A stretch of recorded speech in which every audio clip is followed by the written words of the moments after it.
Spoilers.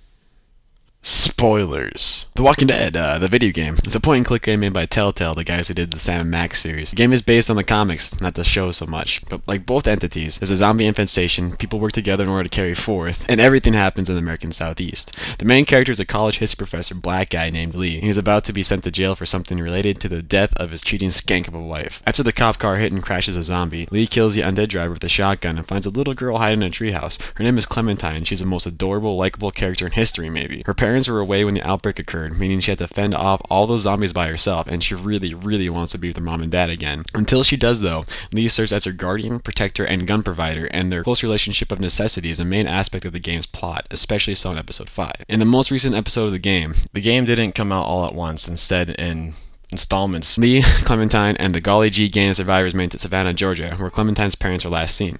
Lee breaks the news that her parents are probably zombies like the ones they've been slaughtering for months now, and Clementine runs away because she's an upset little first grader. If they still had grades, I guess. Lee has to go after her, and some other people can come with them. Throughout the gameplay, the adventure has been interspersed with time-based dialogue prompts upon which many of the events are determined. Probably the biggest fucking one has to do with Kenny, who is one of the important characters. Kenny is a handlebar, mustache-wearing fisherman from Florida, and he first meets Lee and Clementine on Herschel's farm. Herschel from the comics and show. Kenny's with his young son Duck and his oddly named wife Katja, but they both get killed off in episode 3 after the kid gets chomped on by a zombie. Kenny and Lee are the two most prominent dudes in the game, and while Kenny can be an asshole, he's still there after his family. The entirety of his motivation isn't. If Lee takes Kenny's side in disputes, he will most likely decide to join him in Operation Clementine. But Kenny will refuse to help if he feels Lee hasn't had his back. All this is based on different options given at certain points of the script. Kenny's pride and joy were basically killed because the team had to leave their safe house, a roadside motel, after the neighboring bandits broke in. Those guys are primarily pissed off because one of Lee's nomadic household was giving them stuff, and that person is Ben, a former high school student who was nothing until he totally fucked up everything for everyone. Ben's an important character.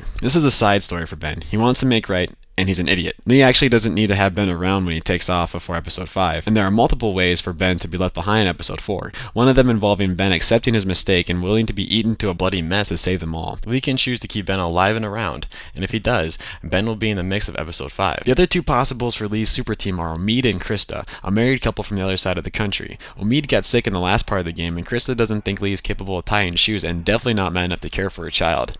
That's about all they do. I guess Omid and Lee do have a bro bond over the Civil War. Their episode 5 inclusion is pretty much automatic. All Lee has to do is ask them nicely, and they come along. Other people are pretty integral to the story, but most of them either leave or get torn apart. There's a girl that shows up in episode 4. Her name's Molly, and she's an attractive ninja sure to be the crush of all the boys. She helps everybody along, but suddenly jolts before Clementine leaves. She also does some shady, semi-suspicious shit, and she might have further impact on the game. Vernon is the leader of a group of cancer survivors making their survival in a sewer bomb shelter. He presented a deal to shelter Clementine in their more secure location, but Lee's not having any fucking part of that.